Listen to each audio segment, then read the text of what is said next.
All right, Shalawam, sister Shalawam, call halal yahawah, baha hamashiach, wa malaki yahawashi, barakatashim kawalanyum. The water to Yahawah, Bashim Yahawashi for waking us up this morning for a new day. We made it through. It's nighttime here where I'm at. It's a new day. I feel blessed. I feel good. I wanted to do this video about Miriam yesterday, but I didn't have enough time to do it. So today I was like, today's a perfect day to do it. So I'm gonna just go ahead and get into it. And I want to say the water to all the sisters that watch my channel and that actually, reach out to me and send messages and stuff like that. It's very uplifting and it encourages me to continue to make videos for y'all. So the water so much and call hello yahawah Sham yahawashi. So like I said, as you can see from the from the title of the video, it says, what can we learn from our foremother Miriam? And I feel like, in the Israelite community, we forget about Miriam sometimes. Like, we like to praise Judith and Ruth, and we like to praise, people have their beliefs about Ruth. Some people say she Moabite, some people say she Israelite, whatever. But I'm not about to get into that. But you know what I'm saying. We like to praise Ruth and Judith and Esther and Deborah and Mary. But we forget about Miriam. And Miriam was a righteous woman at the end of the day. She was a prophetess according to Exodus 15 and 20. According to Micah 6 and 4, the Lord sent before Israel Moses, Aaron, and Miriam. So he also sent a righteous woman, and she was probably sent to help the sisters out in Israel, to get the sisters together. Miriam was a Levite. Who knows what Miriam's doing? She was probably doing the work of the Lord. She was probably helping make the meat trees and helping the brothers out and being a helpmate towards her brothers. And you know how it is when you got brothers. You're going to be down for your brothers. That's how I am. I got two brothers in the truth, and I'm making their garments for Passover.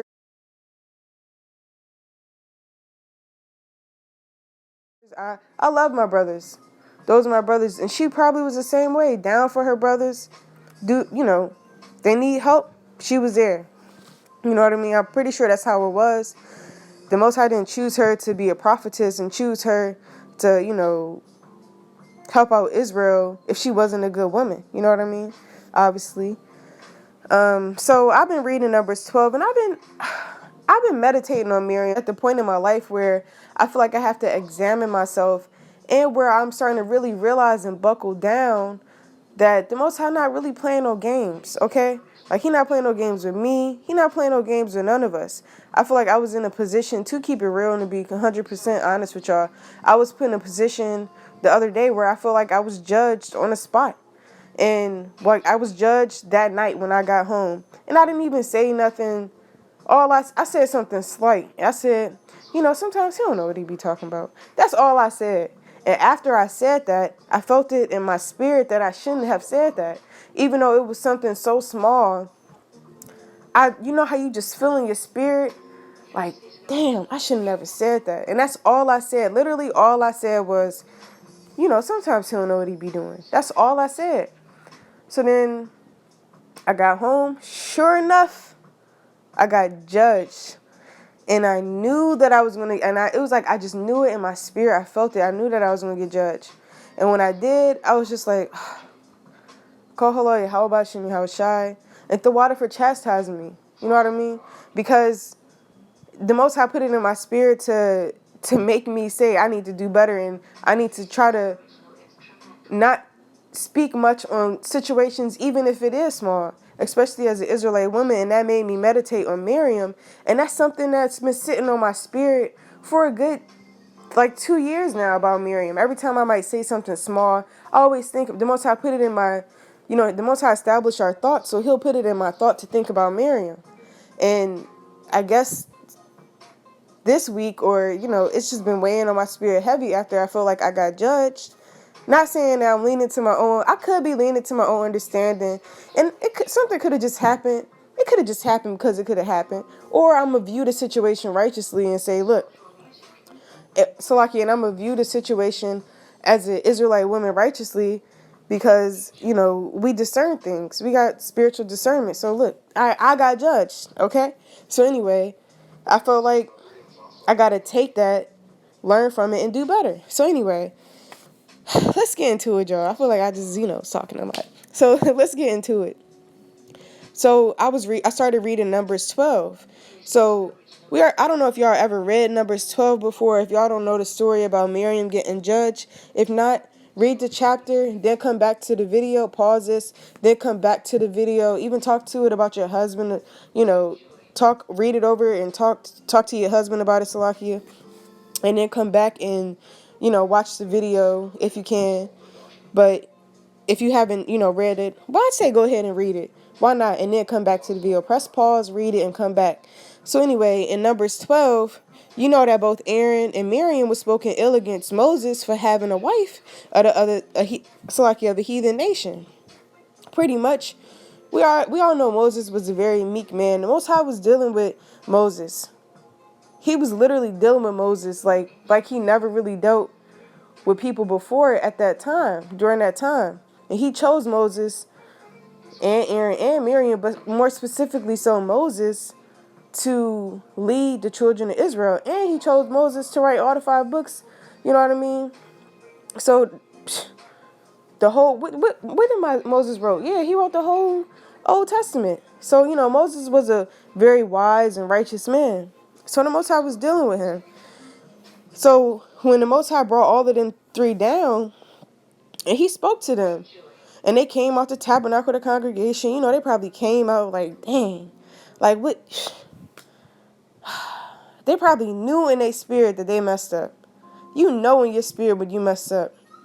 So the Most High was pretty much like, y'all wasn't afraid to speak against my servant Moses, and like the Most High, the yahawah was, his anger was kindled towards Aaron and Miriam, but he didn't judge Aaron on the spot like he judged Miriam on the spot.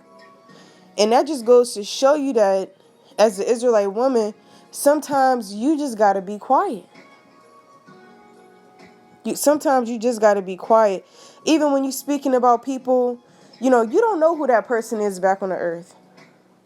You don't know who that brother or that sister is back on earth. You could be speaking ill about a sister that could be Judith. You could be speaking ill about a sister that could be a very righteous woman. That could be Esther, or you could be speaking ill about a brother that could be Paul.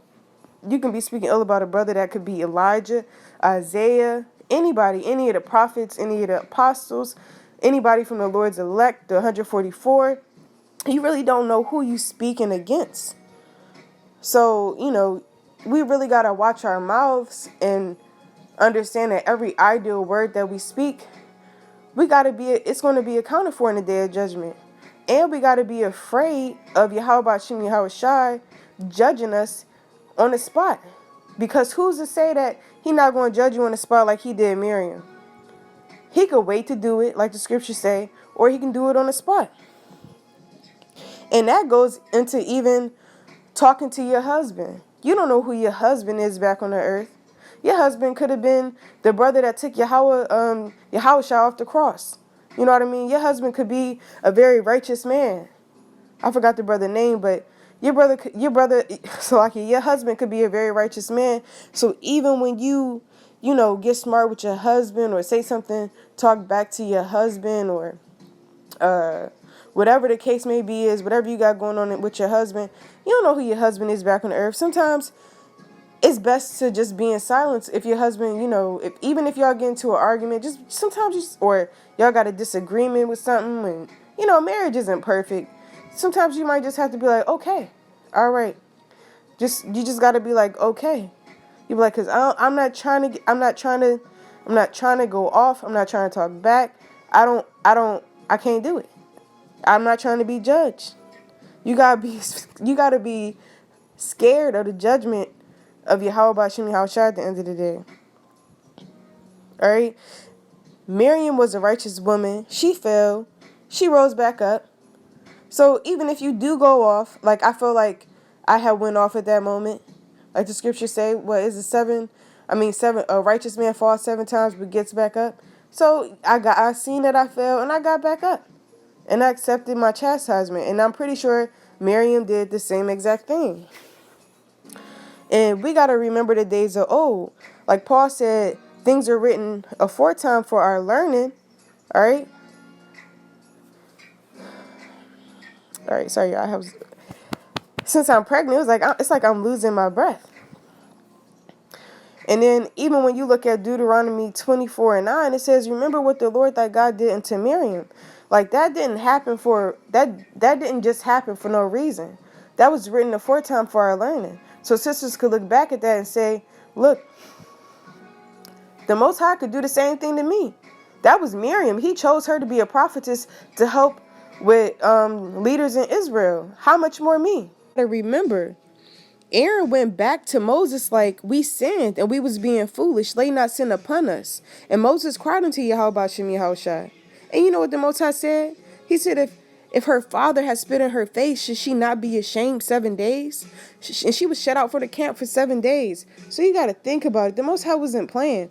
And me even doing this lesson for y'all, it's real heavy to me spiritually, at least for me, because if I'm doing a lesson, if I'm talking to sisters about this, I feel like the Most High going to have a magnifying glass on me because I feel like I can't be a hypocrite.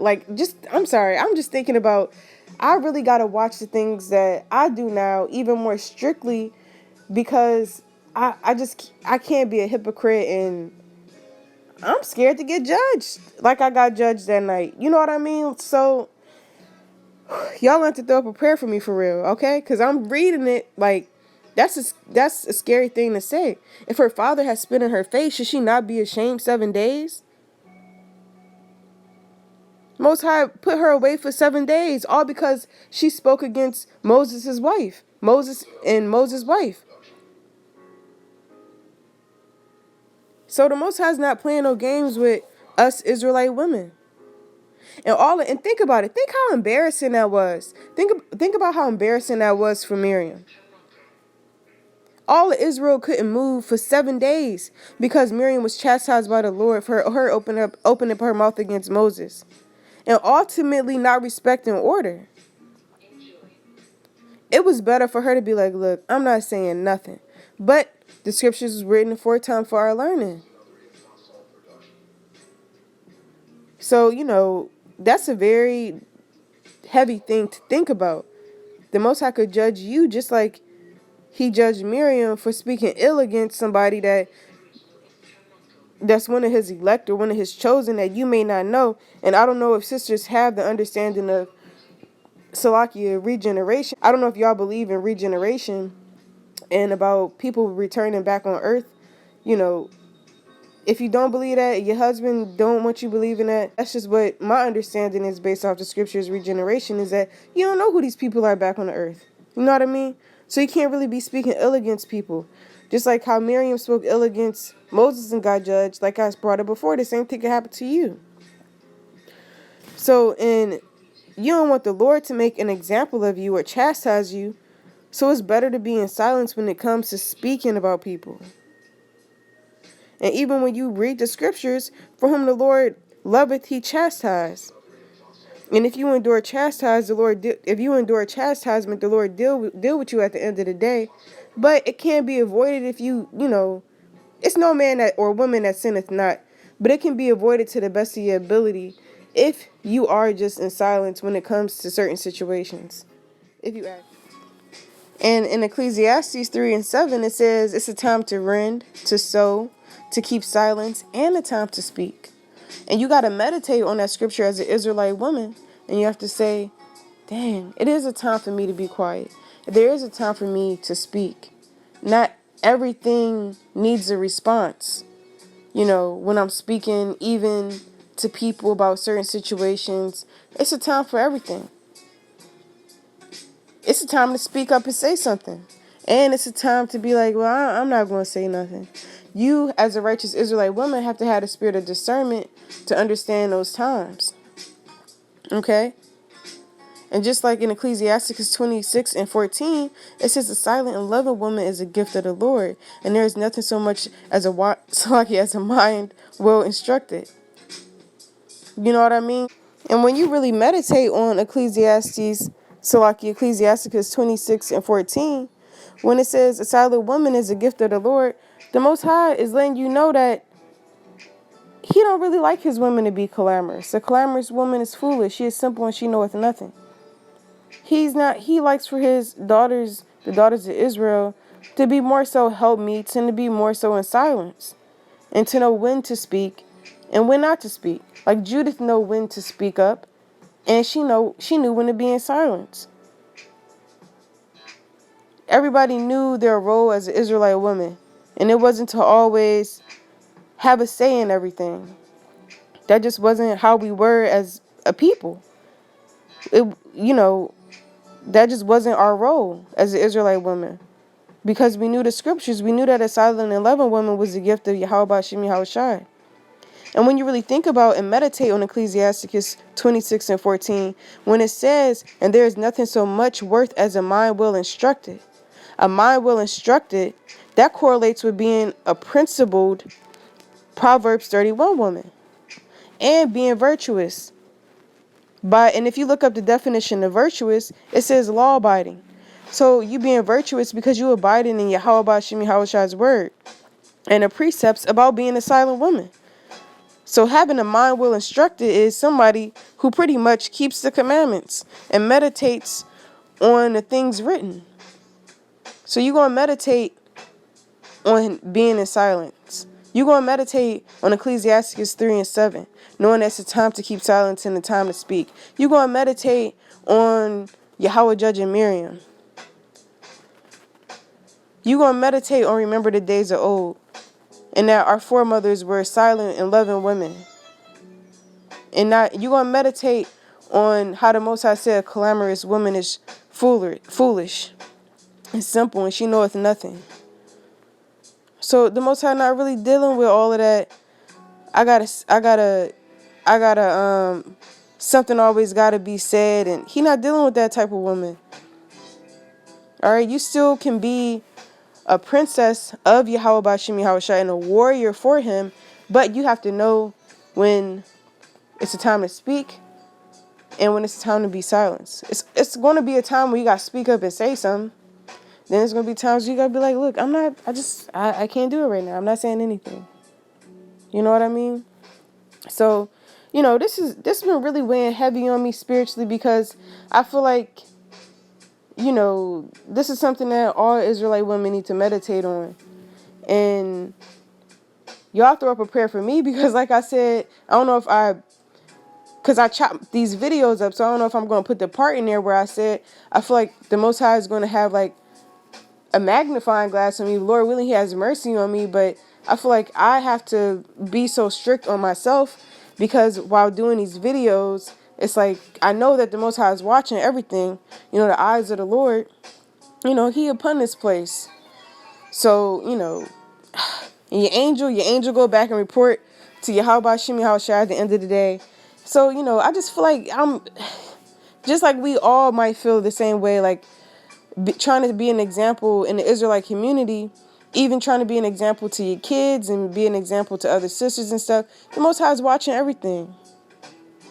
So you got to ask people to throw prayers up for you, that you stay in the right spirit. And I'm asking y'all to throw a prayer up for me because, like I told y'all, this is something that I feel like, that's been weighing on my spirit.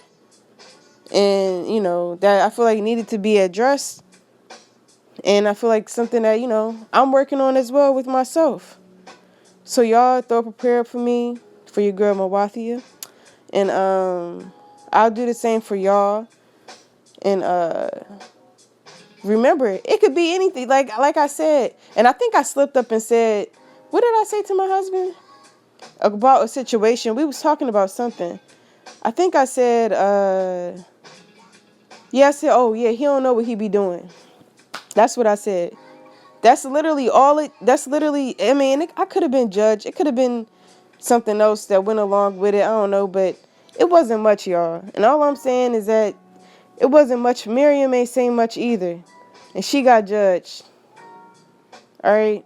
So we should all fear Yahweh Bashim Yahushai with fear and trembling. All right? So Tawada, so much for watching this video. Lord willing, this helps some sisters stay in the spirit, to really examine yourselves and examine on the precepts that I did bring up. Hey, in Deuteronomy 24:9, remember what the Lord thy God, Yahawah Shem yahawashi, did unto Miriam. You got to remember that. Remember the days of old. Everything was written aforetime for our learning, so meditate on that. All right? Even though that goes back into, the laws with Leviticus, because remember Miriam had to get put away for those 7 days, but, scriptures be twofold. You also got to remember what he did unto her. You know what I mean? So anyway, Shalawam, sisters. May how about Shimi, how shall I continue to barakatah y'all? The water for watching. Love y'all. Stay strong in the spirit. Shalom.